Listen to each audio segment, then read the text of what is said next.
Hello all, welcome again to another Nalcon webinar. My name is Antriksh and I'm part of the Nalcon team. We were very lucky to have been the last InfoSec physical conference to happen this year in the month of March, after which every event went online and digital mode. Since the pandemic hit us, we have been running webinars, resume clinic, and trainings on our Nalcon platform to continue to share knowledge from industry experts. This month has primarily been focused on webinars related to malware and threat intelligence. Today we have with us Axel April. She's going to present a talk on medical malware on Android. Axel is a principal security researcher at Fortinet, and she specializes in malware analysis for smart devices. In her earlier life, she has implemented a lot of crypto algorithms, and she's also the lead organizer of Phone CTF, dedicated only for smart devices. For those who are new to our Nalcon webinar, if you have any questions, please use the Zoom chat option to ask questions to Axel, and she would answer them after her presentation is complete. So without any further delay, I would request Axel to begin her presentation. Hi, everyone. So I'm going to share my screen and we'll start with this one. There you go. So normally, yeah, you should be seeing my slides, and thank you very much for registering. This is how this talk is going to go on, okay? There's actually a first part, which is very much about the background about medical malware, how big it is or not, things like that. And the second part is live reverse, okay? I will be reversing one sample with you and showing you there are some tricks. So, well, actually I was already introduced, so this is fine, this is great, thank you very much. And now, well, I know that all of you in the audience are really very technology aware, but here you just have to, let's say, imagine what people would say. Are there viruses on smartphones? And although you were into technology, I think that probably the answer is going to startle you a little bit here. Because, well, we already have 6.3 million Android samples of malicious samples there in August of this year. Even perhaps more startling is the amount of new samples, of new malicious samples that we get per day. I think this gives a really good picture of the amount of issues that we get per day. So this is 35,000 new samples per day. Okay. It also explains why we have to do a lot of things automatically, because as an analyst, really this is too much work to do. The second thing I think is even interesting to your audience there, to technology aware people, is, well, what do you think about medical, the medical situation and what I call medical malware? It's kind of a shortcut there. But are there mobile malware abusing of medical situations? So in the first case, you're going to answer no, but I believe that, well, probably you think that it's not going to be the right answer, because if there are no mobile malware for medical situations, then what am I going to talk about? So you're right, this is wrong. Cyber criminals don't care if you have the flu. Well, actually, this is true, okay? They don't care, but they do care about what they can do about that, which is slightly different, okay? The second option is, well, you've heard of a few mobile malware related to COVID-19. This is good, this is true, and nothing before. Well, I'll explain a little bit shortly after, but this is wrong. It hasn't started with COVID-19. It has been maybe even bigger with COVID-19, or got more attention with COVID-19, but it existed, of course, very much before. Cyber criminals attacked numerous hospitals. Well, this is true, absolutely true. If you follow up the news, you'll see it happens, unfortunately, very frequently. But in our case, we are talking about mobile malware, so on smartphones, and we haven't seen that that much really from hospitals angle. And finally, if your last answer is, well, I think some cyber criminal remotely control the pacemaker of a US vice president. No, this is wrong. There was a long time ago, the former vice president of the US, Dick Cheney, had the Wi-Fi disabled from his pacemaker because he was fearing of terrorist attacks, but it was only a fear. I am not aware of any real attacks that occurred there. And the rest, where the attack really occurred, is actually is just fiction. It was in the TV series Homeland, but this is not something that really occurred. Okay. So when did we start noticing medical malware? Well, it's all started like approximately 1 year ago when we raised the attention about those typical malware which were abusing those medical situations. At Virus Bulletin in 2019, it was in September, and we showed there that we had found such mobile malware, and that it had existed for long. So we issued a report recently. It was something in June. You can access it through the links there, and we'll have the slides, of course, afterwards. In that report, you'll see that some of these malware date back probably to something like 2014 or 2015. So it has existed for a long time. It's just that in the midst of those 6.5 million Android sampled, it's sometimes very difficult to notice something precisely. So we hadn't noticed that they were attacking a blood pressure application, a diabetes application, diabetes management applications, things like that. Okay, we hadn't noticed that. Oops. Then with COVID-19, that's where actually, I don't know if we can say it COVID-19 helped to anything. That would be kind of abusive, but it raised the attention that the medical sector was really something very important, and also that it was being targeted.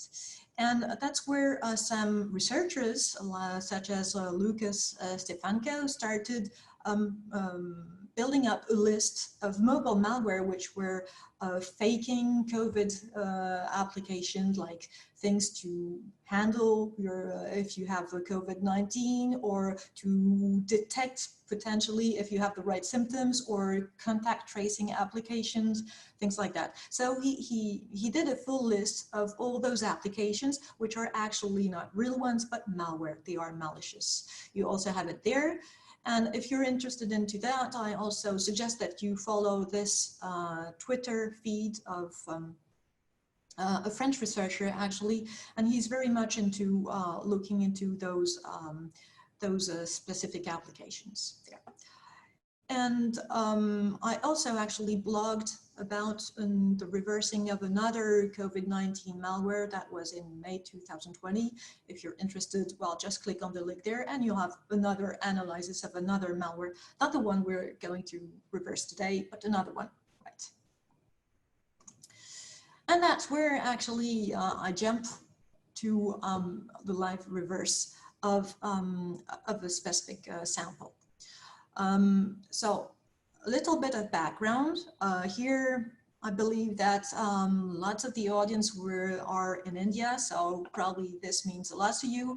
I'm afraid I have absolutely no idea how this is meant to be pronounced, but let's say it is Arogya Setu. It's the Indian application for COVID-19 contact tracing, the people who might be affected by COVID-19.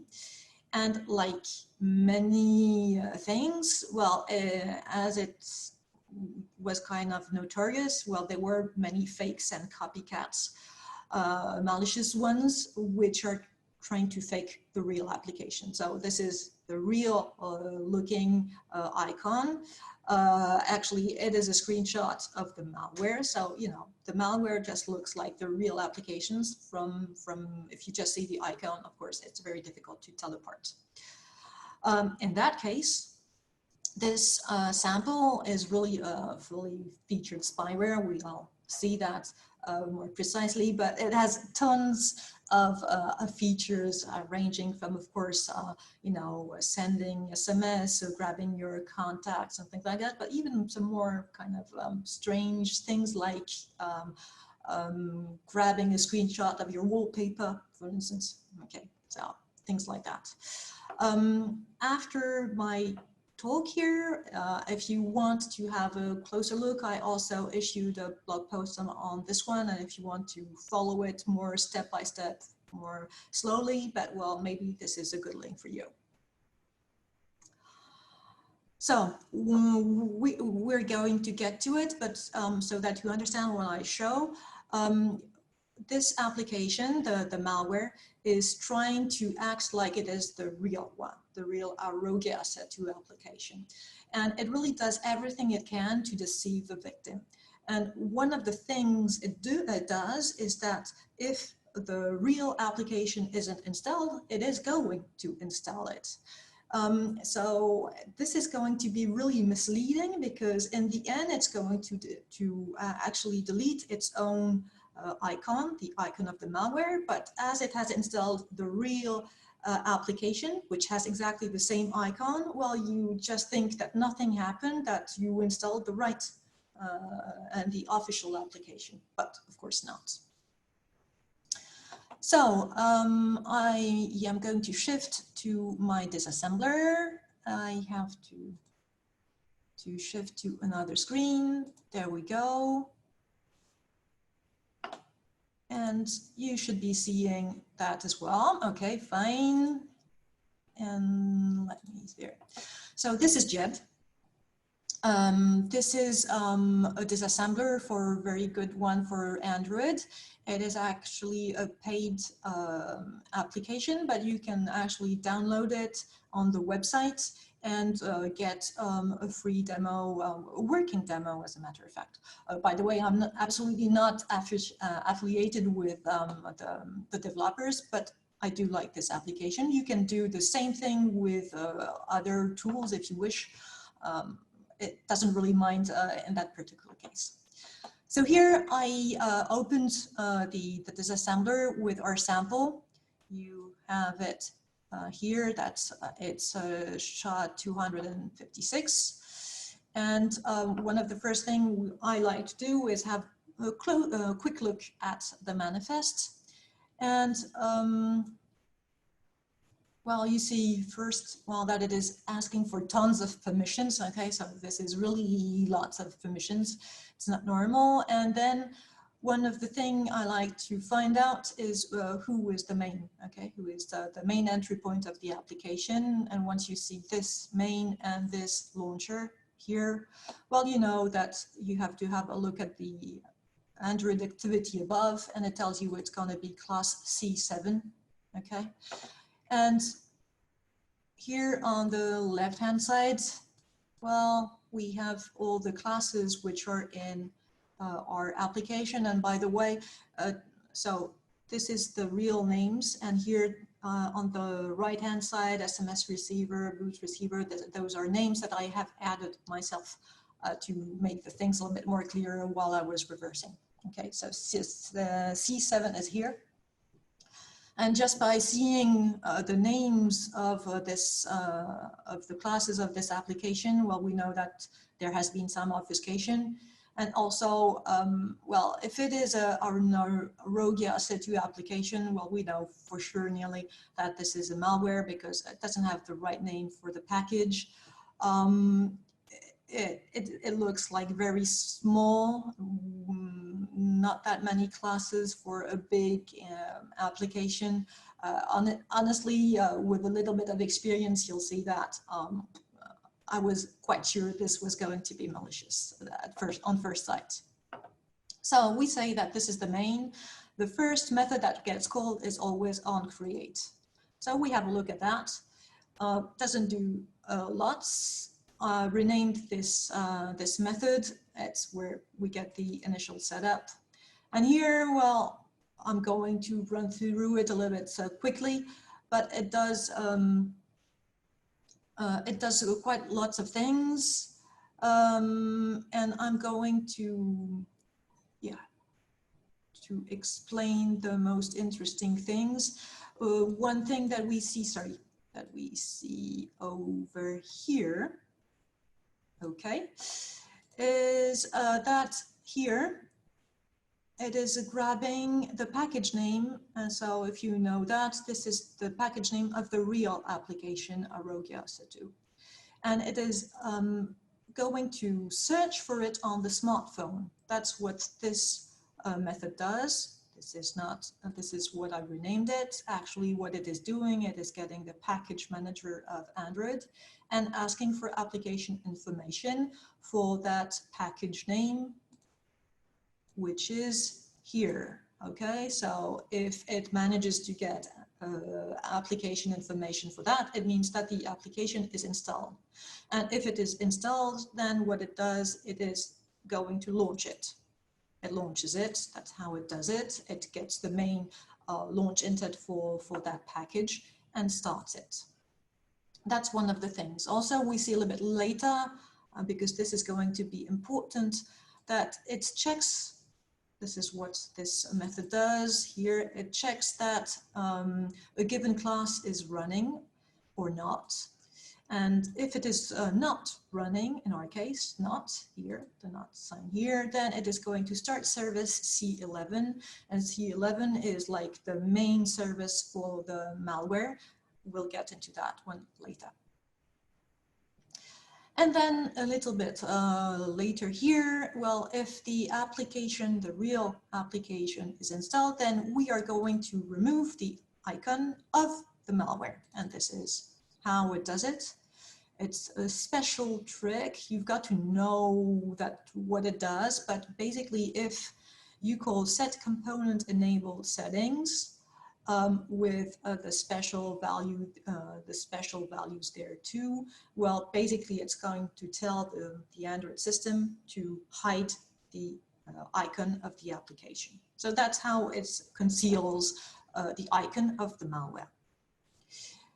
But I also said that's only in the case the real application was already installed. But if it's not installed, well, we get into here. And well, it's asking for device admit rights and things like that, checking if the device is rooted or not. But also, among other things, it is installing the real application. So here it gets again the package name for the real application, Arrogia C2. And so if we don't get application information, it means that it is not installed. We are going to get in those else loops, okay? And then what happens is that, well, we are going to install the application there. So this is how it does it. I'll explain why I called this method install Google Row. All of these were totally obfuscated at first, okay? So I renamed everything because I find that really important while you are reversing, to have names which are more meaningful. It really helps to make sense out of it. So actually what it does is that it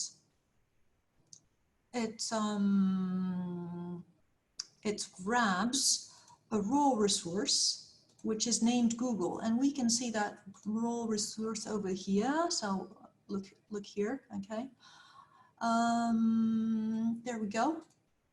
Google.apk. Well, actually, it is called in the malware Google.apk, but this is the real Arrogia C2 application. Okay, so it grabs it here, and then it reads it. It writes it on the file system. And then it is going to try to install it, issuing the well-known shell command pm, which is for package manager, install, .r is for reinstall if necessary, and then the package name. okay? And it's going to install the real application. So that's how it does it. And let me show you with an emulator what this is going to look like. So I'm going to shift again to another screen. Don't worry about that. I'm going to shift to the entire desktop and yep. No, it is over here, okay? And so you see normally my Android emulator here. And this is not the terminal I want to show you, it's rather this one. So here, I'm going to install the malware. The malware is this one. Sorry, I need to copy paste it. There we go. And then it is installed. So now here, when we click on our emulator, we see here the application. And then here, if I go in the shell, this is going to be interesting. Well, when I click on the application of the malware, look, it is telling you, do you want to install this application? So here, this is the step where it is actually trying to install the real application. But in reality, the malware, which is named COM Android Tester, is already running. You can see the process over here. Okay, so this is really one of the tricks of it there, because when you're an end user, you see that, you say, oh, right, okay, maybe it hadn't installed it yet. I'm going to install it. It's done. Okay. And well, you know, this time it didn't work. It should have erased that one. That's the demo effect. It took a little bit of time. There it is. You see only one icon and you think, okay, well, everything is right. But in background, again, let's show that again. Well, you still have the malware which is running. Okay. And what is it doing? So this is where I'm going to shift. I told you, if you remember, that it is starting a service C11. Okay, so why C11? Well, only because it's an obfuscated name. It has no specific meaning. And again, one of the methods it is going to call first is either for a service on bind or on create. That's what I am looking for here. See, there are really tons of methods, and there we go, on create. So I'm not going to explain everything. This would take hours, okay? But one of the important things I want to show you today is this method that I renamed connect CNC pump wait. And you're going to understand quite quickly what this one is doing. So one of the things there, it goes into there, it runs a thread. Okay, that's why we get lots of things there. And then it is going to grab from the shared preferences the port number of the CNC. If it doesn't have it, it is going to read it from resources, and the default port number is going to be 29491. And below here we have the same thing, but for the host. This IP address is going to be the CNC. So there we got the port, the hosts. We create a socket for that. And then here at this line over here, no, sorry, at this line over here, we connect to the CNC. Okay, so it says a direct connection to a given port to a remote host, and of course to do plenty of malicious stuff there. Then what I have to show you is also what it is doing with that. So yeah, maybe it was afterwards. Yeah, probably there. Yeah. So it connected this to the CNC, so the command and control center. And then here, well, it sets up the socket to be able to read and write on the socket. And then here, sorry, it is going to send a message. So we'll speed up through that. This is the interesting part. A method I send JZip array, and the message is pump. This is basically going to be a heartbeat message, which is going to be sent every 25 seconds to the CNC. And this is how it does it. Okay, so you've got the message there. It is first going to gzip it. So it's compressing it using gzip output stream.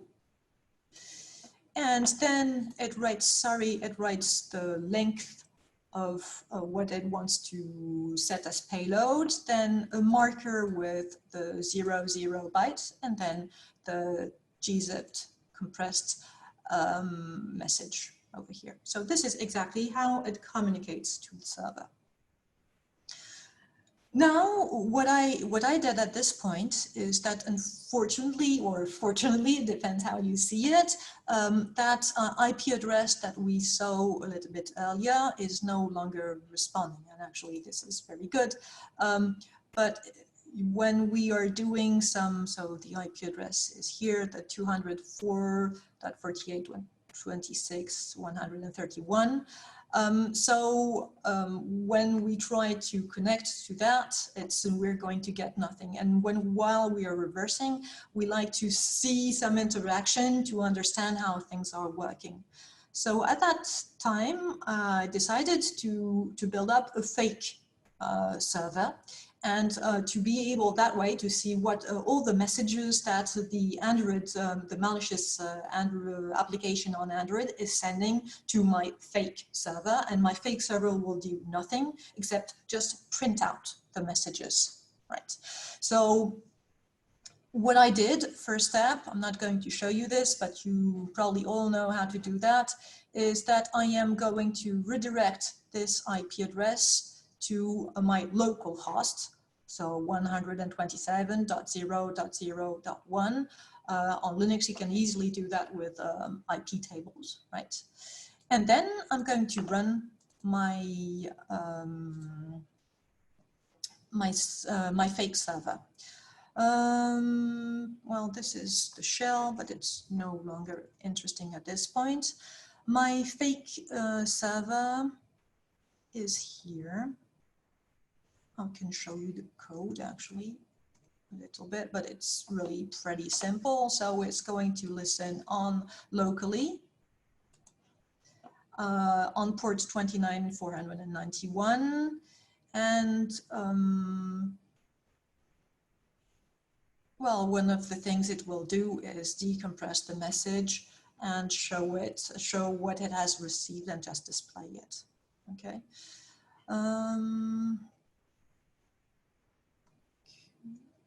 Sorry, I'm leaving that. There we go. So I'm going to run the server, and it is SpyServe. And meanwhile, you know that my Android malware is running, and as you see, it succeeded. Well, we see some messages. We see, for instance, the pump messages that I told you about. Okay, there it is. This is one. This is again another one. So we get those quite frequently. And I'm going to stop it at some point here. This one here is also an uncompressed message. So this one is more complicated.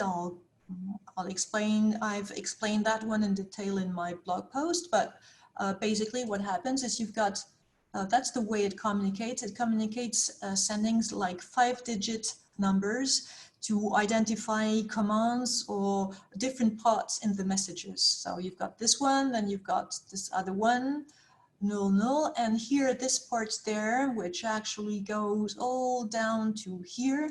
Well, I'm sure you recognize that, okay? With equal at the end, that is base 64 encoding.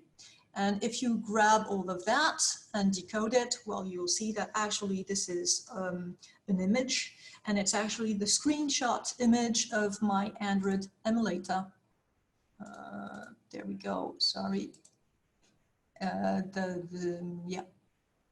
it is that one. The wallpaper of the emulator and a screenshot of that, okay?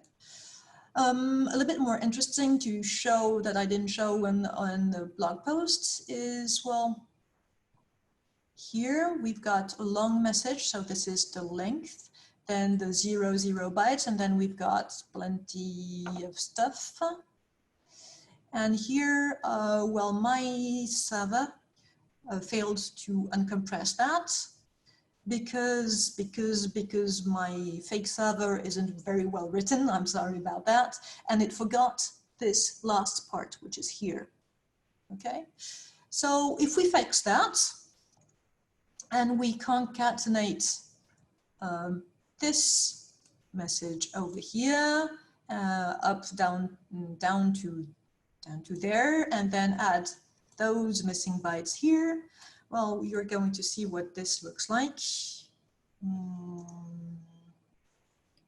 decompress. This is another Python script. I concatenated the whole message, and there I'm just going to print out what this is, what this contains in an uncompressed format. Well, we get that. And we get, again, another message like that. And again here, well, our image, which goes down to there. I can actually do that. We can do here, do that, base 64 minus D, and I'm going to put that in the file.png. I think it's not a PNG, we'll have a look. There we go. Hex dump minus C file PNG, and we'll just get the first few bytes. Yes, this is the magic for JPEG and not PNG, so let's rename it. It will be Nita file.png, and if we have a look at that, there you see it's small, okay, but this is a screenshot of my wallpaper on the emulator, okay? And then the other things that it is sending, well, you see Arogia C2, then this is probably some information of on the smartphone. In our case, this is the emulator, so I don't know what that is. Maybe this is the build name, the product name, or something like that. This is the Android SDK build. And those are, again, some messages. So those are the numbers. And we get so many numbers like that because you'll see that a little bit later. Where is that? Well, you see that those are the kind of delimiters in their protocol: 10 to 161, 10 330. I just wanted to show you a little bit everything that it was able to do, if I find it quite quickly, because I am already slightly over time.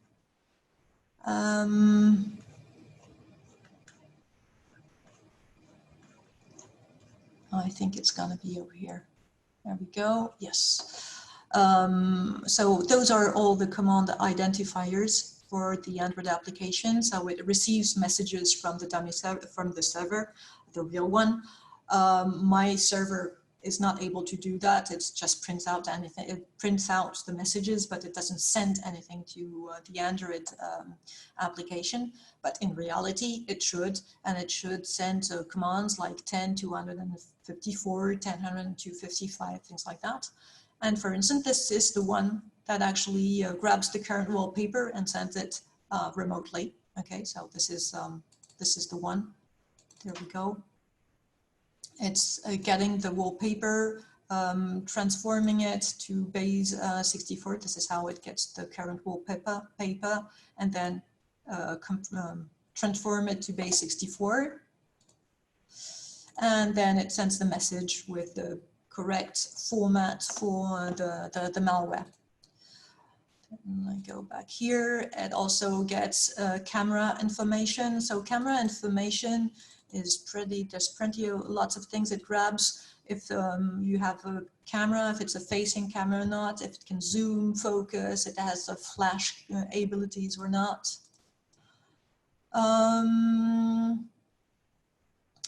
What else? It can spy for a given file and see what it is inside it, dump it. Get the call log, get accounts, like various accounts you have for various websites or applications that you have on the smartphones, dump your contacts. Another way and another thing to dump your contacts here, start a given application. Also here, this is actually getting all the applications you've installed on your smartphone, all those there, and listing them. Sending a fixed message, sending a call.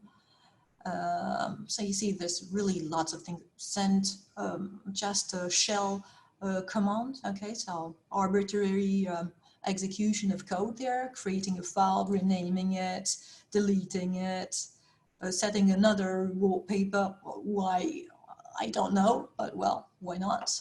Opening a media player, so to run some video or some music on a given URI, zipping files. So this is where I told you that this is really a fully fledged spyware which is installed here instead of the real Arogia Sedu application.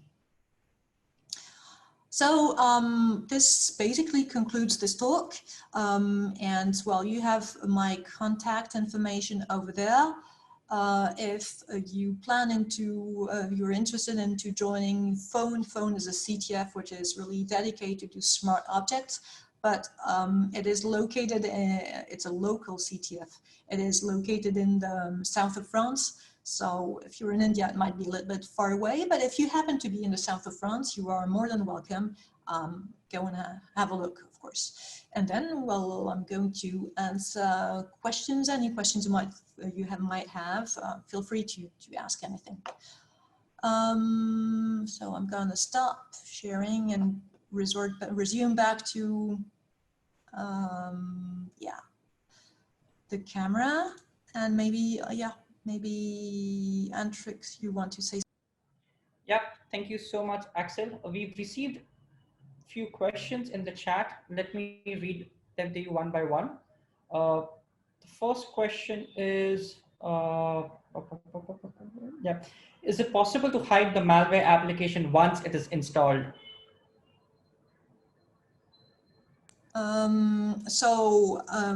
We can, in that particular case, we can hide the icon once it is installed. Okay, that's the trick I showed where it is with, it was in C7.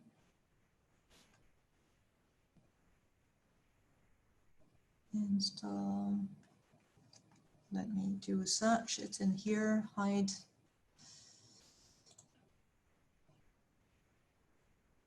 Remove icon using that thing set component enable setting. So you can hide the icon. You can't do anything more than that. You can't hide the process because, well, unless you are using something which is really more tricky on the at Linux level.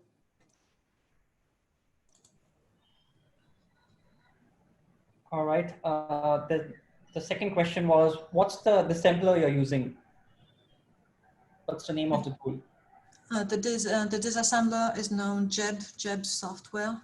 I'll write like that one in there. I think the website is something like pnfsoftware.com, something like that. All right.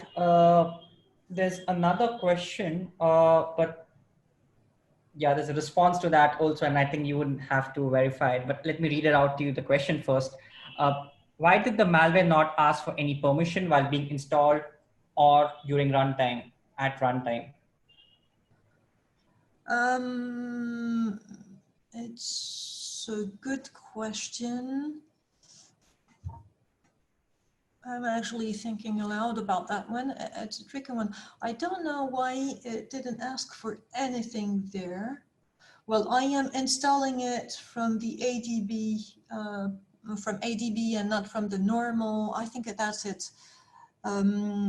Because I did that several times and I'm installing it from ADB and not from Google Play or any other marketplace. So I enabled on the emulator the fact that I could install it from third-party resources.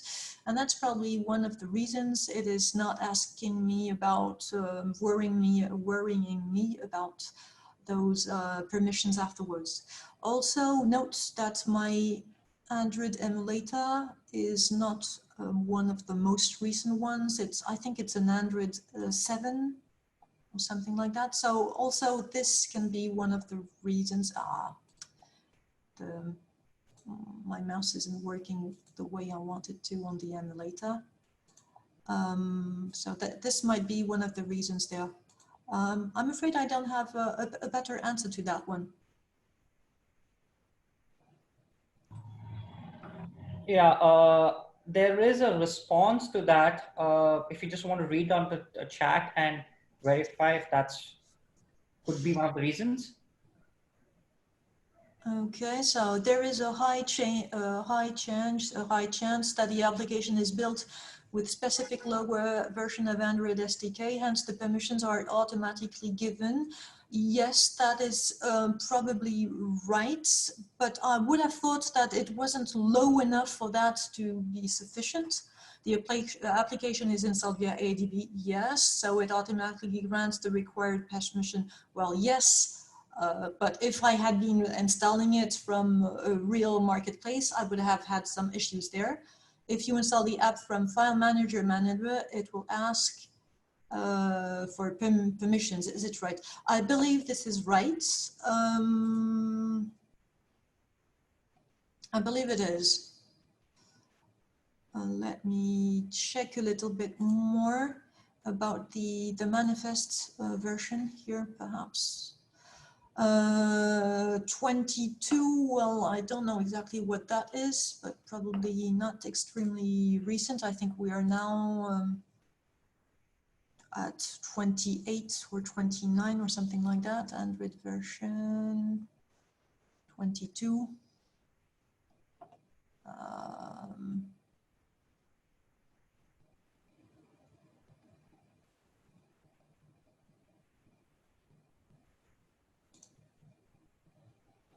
So there is a response from Revant that below 23 permissions are automatically given and 23 and above permissions are requested at runtime.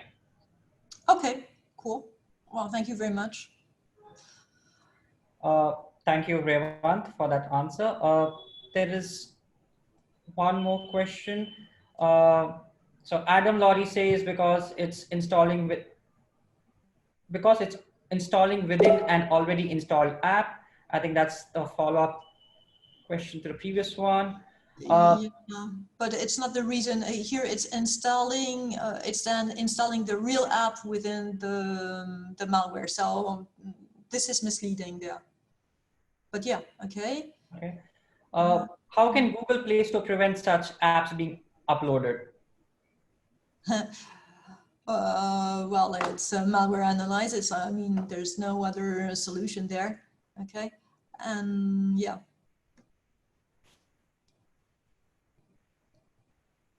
Yeah, I think.